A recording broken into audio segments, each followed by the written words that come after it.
Hello, everyone. Welcome to Jamaica 411. Thank you so much for joining me today. I'm your host, Michelle Stern. Well, today we're going to take a deeper look at Mark Golding's declaration. We're looking at the assets that he declared, particularly the security assets, both in Jamaican and in US dollars. Because we asked the question in the last video, what it is could he possibly have invested in to get him the kind of returns that he was getting on the US side. So it is only fair that we take a look more closely at the figures and do some calculations and see what we can find out. And while we're at it, we're going to see if Mark Golding is as good a businessman as he claimed to be, and take particularly look at his decision making with respect to his investments. Did they make sense? Are they prudent? We'll soon find out. Now, we're going to do that in a moment, but before we do, may I ask everyone please to give the video a thumbs up? Please go ahead, give the video a thumbs up, share the video, subscribe if you have not yet done so, and leave your comments in the comments section. And of course, I thank you all very much. Now that that is out of the way, let us now get down to business. So the last time we looked at Mark Golding's statutory declarations, we found some very unusual activities in the US security side. We see where he invested, he said, 580,000 and made returns of 102%. Now, to be fair to him, we don't know what was happening the year before because the summary of his statutory declarations started to be published in 2021 when it was due when he became leader of the opposition in 2020. We asked the question, now it is we're going to seek some answers. Now, I had opined at the time that the one of the investments that he could have entered into is cryptocurrencies. Unlike what they call fiat money, like the currencies that we use that government prints, they are regulated, but cryptocurrency is not regulated. But even so, they are perfectly legitimate. Cryptocurrencies are notorious for giving very high return, but it is highly risky.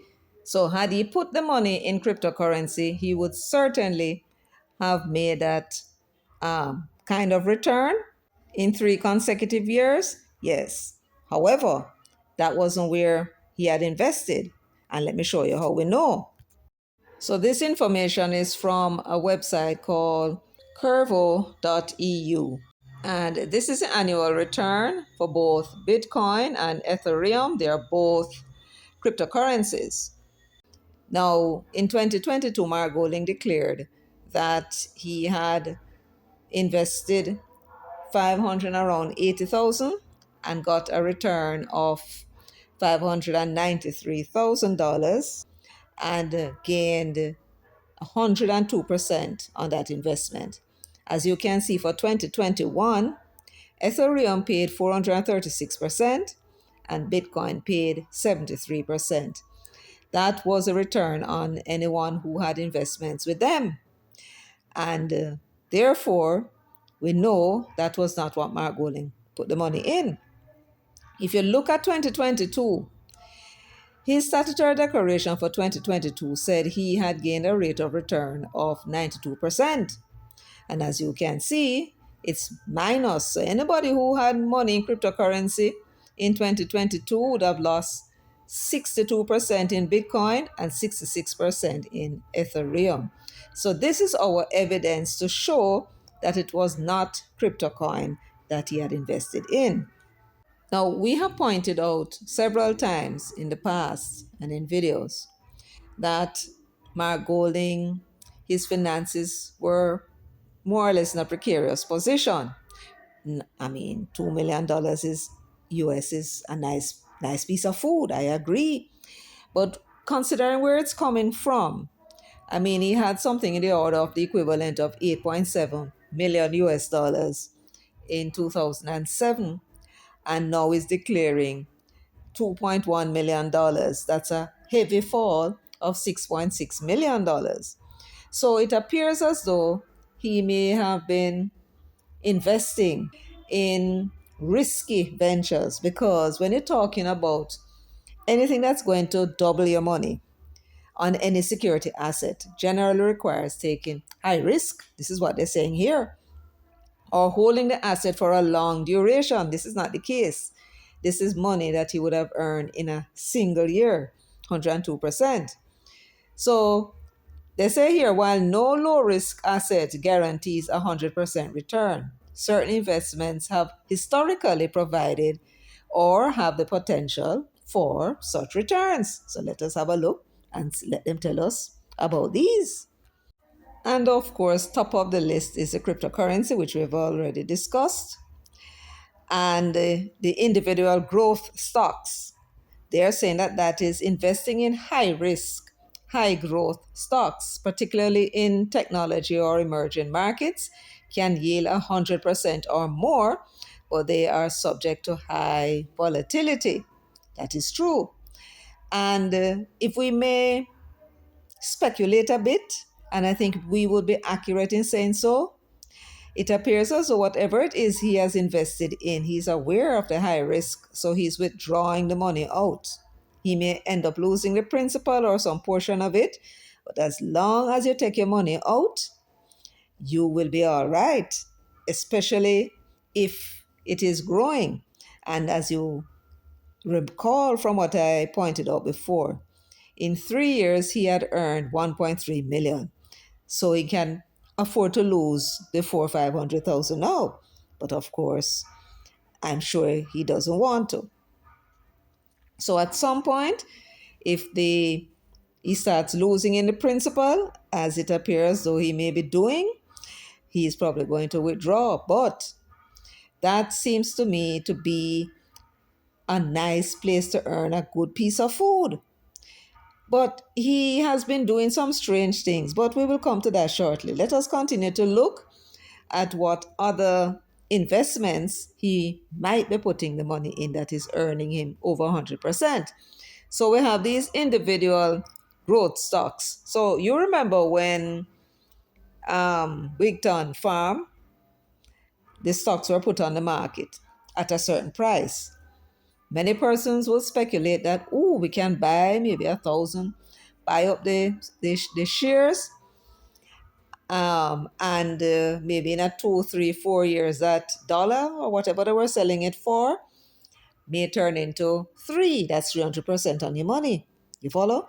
So several persons, they jump whenever there's an offer. I think they call it IPO. A lot of people jump on it and buy, particularly if the prospects for the future in terms of that technology or whatever products they're coming with, if they believe in it and they believe it will grow, they will buy the stocks at a low price and then hope now in a few years and we'll make some real serious money. Sometimes it works, sometimes it does not, because there are shares on the market now that are selling for less than $1. So whoever bought them at $1, them get soaked, so to speak. And that's the nature of these types of business. You can make money and you can lose money as well. So we've marked that down as one possible place he could have gained that 100% return on his investment. The next one is what they call venture capital. And for venture capital, early stage investments can provide returns of 10 times or more. That's 1,000% plus if the company succeeds, though these are illiquid and highly risky.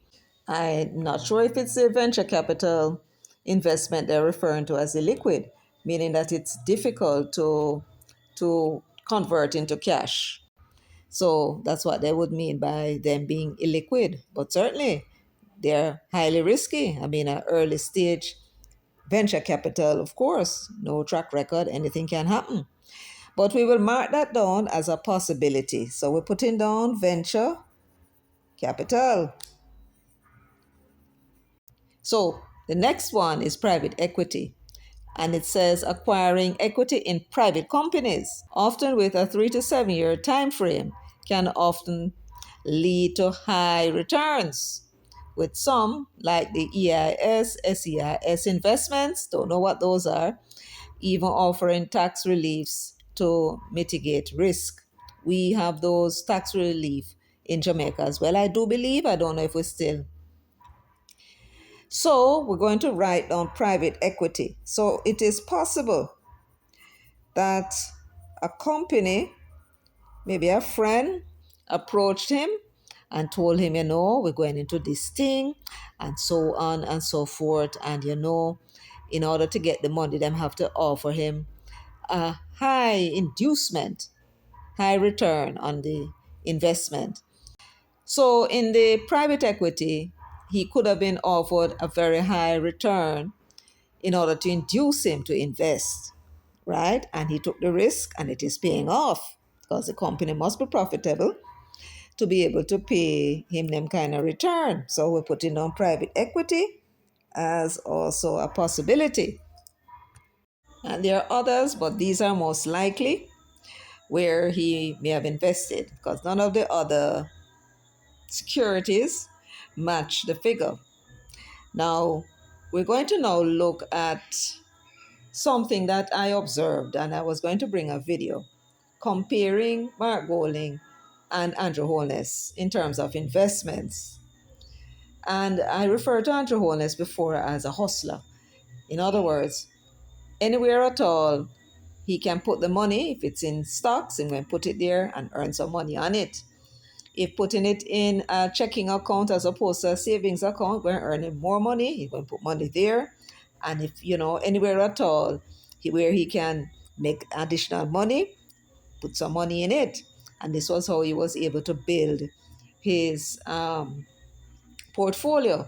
Then there was, of course, the old lint and the cash plus and so on. He wisely took his money out, as Mark Golding is wisely taking his money out of this high risk investment, to the point where he now has 1.3, at least 1.3 million US dollars on his between 424,000 and 580,000 investment. Yes, wise.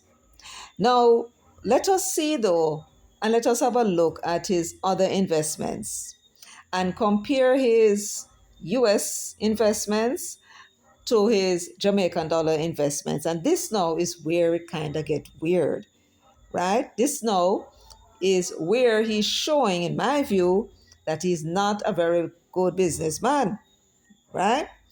Now, we're looking here at his statutory declaration for 2021. At that time, he had $62 million in Jamaican denominated securities. And he declared a security income of $3 million. That was return on his investment of 4.88%. 4.88%. You remember how much he earned that year on the US? 102%. No problem. No problem. Maybe he just cottoned on to this new investment in the US and stuck some money in it. And maybe he had this 62 million shares long time. Some of it is clearly proven management and perhaps others. So we're going to give him the benefit of the doubt that the new investment in US dollars came later to this particular investment of $62 million. But I want you to look now at what happened in 2022. And this is where it gets weird. Now, you remember that video when Mark Golding talked about get wicked upon them? He had actually said more, In that video, he said, Minister Scandal McCarthy, everywhere him go, scandal following. And he might talk about, yeah man, they love to see me in charge because they know so we can't win. Yeah man, go and talk them thing there. Go and run up about them way the minister scandal. Come here, I come amongst the people, them, and when we talk to people that know so we're real. I mean, them heart, my heart is with them. And I take my come for stuff, and I come here so I scream. We don't come to make no money out of politics. We don't make my money already. There are big, big liar in this country, big, big investment banker. And the whole of them know none of politics. We know business and that. We don't set it already for me and my family. In that video, he said he was a big, big lawyer and an investment banker, which was a lie. Right? On the stock exchange, they had always referred to him as the attorney at law, and Bunting and Daring as the investment bankers. He went on to say that he knows about business, right? Because him done making money already. Andrew Holness, he said, don't know not about business, he only know about politics. You remember that? Yes. Let us see now if he really knows anything about business. So remember, he had earned 102% on his US side of the security. Here we are now in 2022, and look at what happened. He increased the security on the Jamaican side. Remember the year before he got 4.8% return on the investment. It's like you put something down, you invest it, and you get dividend on it. And that is what he got, 4.8%. Right? He now increased his Jamaican investments by $47 million or 70%. He increased his Jamaican side by 70%. Now, my people, tell me what you would do now. You see you have an investment of one for you where you can earn upwards of 102% on it, and you took the money out. Would you not have invested, if you're going to invest at all, additional money in that so you can go and earn more? Instead, he went and increased the Jamaican side where he's actually earning less, right? By 70%. And then look at what the return on his investment was for that year. 1.8%. He lost 3% earning power on the securities during that year. So remember now, these are closing balances as at the 31st of December. In this year, it would have been 2022, right? Now, if you think that that is not weird enough, make I show you what happened in 2023. There you go. He increased his Jamaican security again by $1.7 million to $111 million. So he moved in 2 years from 62 million to 111 million, which is 78.5% increase on his Jamaican side. But look at the return that he got for all that money that he spent. 1,792,000 Jamaican dollars. That's a return on his investment of 1.6%. And he said that him know about business, right? And Andrew Holness know not about business. Now, if Andrew Holness had this opportunity and knew about that investment in US dollars, just like he did with Olent and Cash Plus, what do you think he would have done? You think he would have bought up more local shares and get less return? Or would he have spent some more, not all of the return, because he was withdrawing the money out of Olent and Cash Plus. That's how he managed to get something out of it while others crashed because they were greedy. They were making it roll over, and that was what they were banking on. That is how that pyramid scheme worked, right? If Andrew Holness had that idea about that investment that he had his money in and has his money in, because I suppose he still does, until we see the next declaration, I expect we soon see it, right? Now, if he had it, and if you had it, where would you have put your money? Talk to me in the comment section, right? You would have made 444,000 a year before in US dollars, and you want to invest that money back now into securities. Where would you have put your money? In the Jamaican security or in the US security, where you already have that one? Now, I know some of you would have taken the whole of the money and put in there, and I know that some of you would not. Me personally, probably would have put maybe 100,000 more in it. and then take the rest out. So if it go bust, because it has to be risky.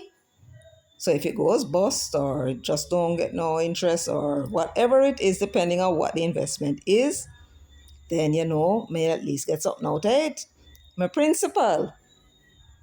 And he is the one that is telling us that he was not me. He was talking to the comrades then. I understand it was Trenchtown, but I see where they said on the thing that was Thompson Town. I suspect it might be Trenchtown, right? He told the comrades there, and by extension the Jamaican people, that he is a man that you should put there to lead because he knows about business. I'm going to show you more. And you're going to see how it is that we had a very narrow escape with this man that is a lawyer that don't know not about business, but him trying him hand at it. And even the simplest of common sense don't seem to be, well, common with him. Remember, that Mark Golding had gained $8.7 million from the sale of DB&G and now declaring 2.1 million, which meant that he lost $6.6 million in 16 to 17 years. It seems to me what is happening here is that he's actually losing money in what he has invested so far. So he may have entered into this arrangement a little high risk, took a chance, not with all his money, which is smart, and he has earned 1.3 million US dollars on that investment. That now put his finances in a better state. But what if he had not invested in this security? What would his condition have been in terms of his investments? If that was the case, he would have had to rely on his salary, which in 2023 was 31.8 million, thanks to the $25 million that he got from the salary increase to the parliamentarians and opposition leader. So that would have included the 25 million. And then he would have earned this $1.7 million from his security income. In addition to that, he earned $36.9 million in 2023. We don't know what that is. It's possible if it's not reality, it's not property sold, and it's not security income, that it could be. It could be coming from the law firm, and it could be his share of the profits, which would not fall under salary or anything else. So that could be what amounts for that. Now, in that year, he earned $70 million in income. This is on the Jamaican side. And on the US side, he had earned 324,000, but we're leaving that out. So he would have earned $70 million for the year, which is a nice piece of food. We're not going to complain. And that is the situation that he would have been in 2023. But what happened in 2022? Let's have a look. So the salary he had earned in 2022. This is the closing balance as at the 31st of December 2022. His salary would have mainly been his parliamentary salary. It says 10.2 million. So he would have earned something like 8 million from the salary, and the rest would have come from, I suppose, his law firm that he's a partner in. Now, he had sold his home in Barbican, the matrimonial home, for $56 million. And then he had security income of $2 million. So he spent up this whole heap of money and only got from it $2 million, which we calculated was 1.8% return on his investment. After that, now he had other income of 2.4 million. Remember, in 2023, the year after, it was 36 million or something to that effect? Yes. So what is the total? That would be another 70 million he would have earned in 2022. But if you take out the house that was sold, you see where his finances would have been, about $15 million for that year, right? Without the security investments in US we're talking about now. Then in 2021, Again, we're looking at the parliamentary income is the majority of his salary, and then the rest would come from his law firm. And then there was realty income of $800,000. Now we don't know what that is, whether he sold something or it's rent that he would have received from that Barbican property had sold the year after. 800,000 a year would work out to 66,000 per month. So more than likely it is rental. He was renting out the place. Then now he got security income, like we already calculated, was 4.8% of 3 million. And then he had no other income of $7 million. We don't know what that is. Again, it could be his share of the profits in his law firm. So here you have now a situation where he would have $21 million in income for 2021. His total income for the 3-year period was 162 million Jamaican dollars, right? 70 million in 1 year, 70 million again in another year, and it's 21 million. So that's a total of the income. And for the US side, it's 208 million Jamaican dollars if you convert it into Jamaican, which I'm sure the IC would have done. So that investment that he made of 500,000 US dollars, right? It was going to either sit down in his bank account or he would have bought more Jamaican shares, which really was not a good idea. He caught on to something and he was getting good return on it, and he was wise enough to take the money out of whatever it is he was investing in. But when it came to the decision about where he should invest this money, surprisingly, he invested it into Jamaican securities, which were getting for him very little return, almost nothing, which of course didn't make good business sense. At least to me, it didn't, but clearly to him, it did. So, this is the state of his finances.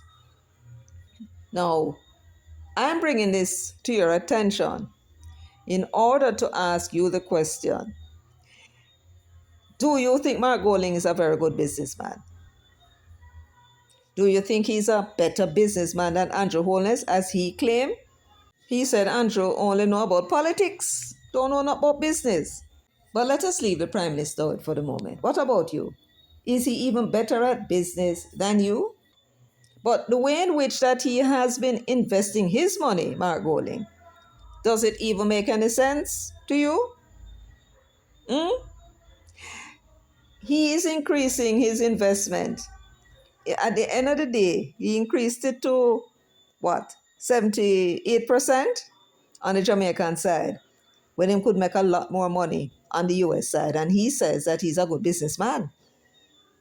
And in my view, all that has happened is that he has misread the situation. Misread the situation. He probably anticipated, because I'm sure he wouldn't be buying more Jamaican shares unless he expected them to rise more than the US. So he increased his holdings to 78.5% in Jamaican securities. And it's not paying off. And in the era in which he was supposed to invest, where he probably thought that it was going to flop at some point, that is where the increase was.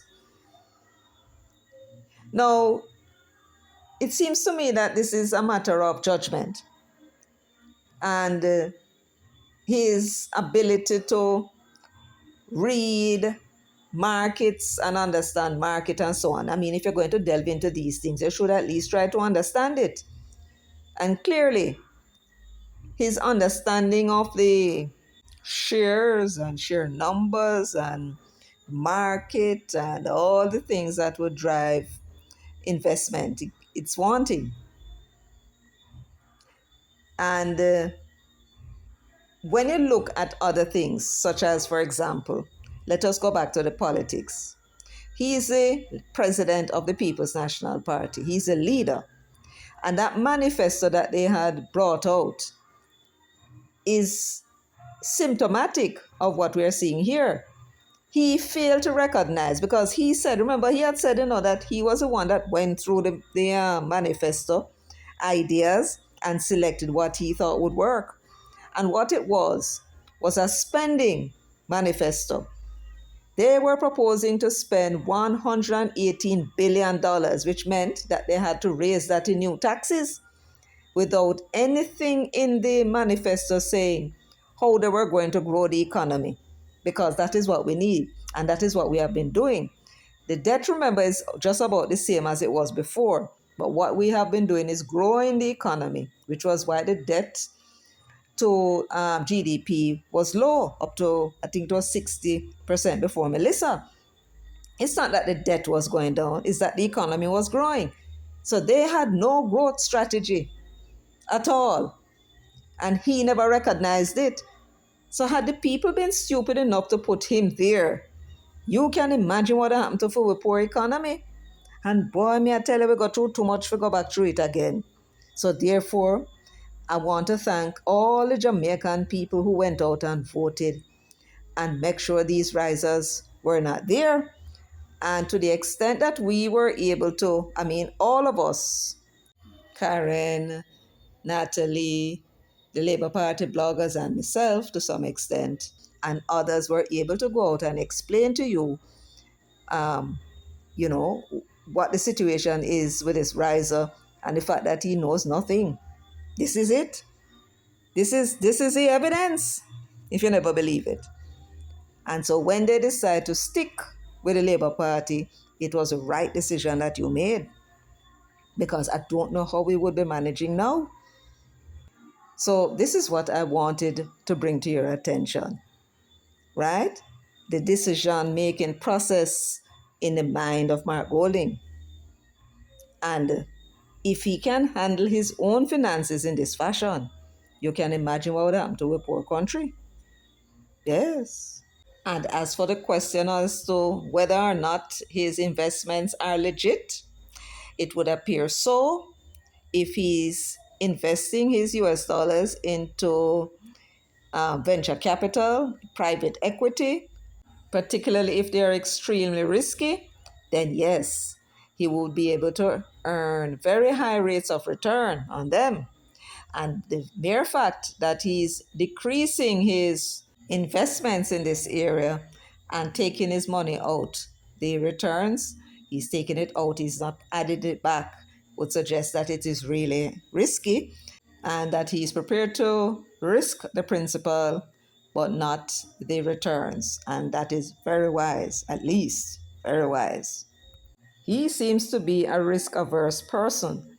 And for him to take this risk only shows what may be going on in his own mind with regards to his falling fortunes from 8.7 million to 2.1 million. You see what I'm saying? So he may have decided that he had to do something. He had to do something to get back some money. And so he may have decided to enter into this risky venture. And so far, it's paying off. He has gained $1.3 million on that 500,000 investment. But that is only $1.3 million of the $6.6 million he had lost. So he has some way to go.